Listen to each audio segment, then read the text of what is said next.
Bonjour Myriam, vous avez vu, je suis fidèle au rendez-vous. Je sais qu'on va goûter des choses. Alors Et, là, vous imaginez bien et voilà, que ça je y suis est. la première. Je suis là depuis un petit moment, hein. J'attendais avec impatience. Alors hier, je vous parlais de la Bible du safran, livre qui a été écrit donc par Christian Michel Lachaud, avec lequel nous sommes depuis le début de la semaine à la Paradisière, cette safranerie Mm. qui se trouve à Laval-sur-Luzège dans la Corrèze. Et il fait également, alors il produit du safran, mais pas que, il produit aussi des produits dérivés, comme on dit, comme Oui. de la confiture ou du sirop. J'explore aussi les choses parce que c'est très très curieux. Le safran a la capacité de transformer complètement le paysage gustatif, donc de différentes manières.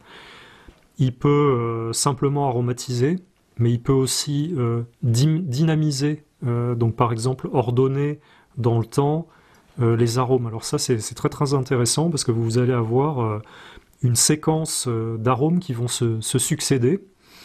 Une année, je me souviens, j'avais fait une gelée de mûres au safran, et quand je l'ai goûté, j'étais vraiment surpris parce qu'il n'y avait pas du tout l'arôme du safran.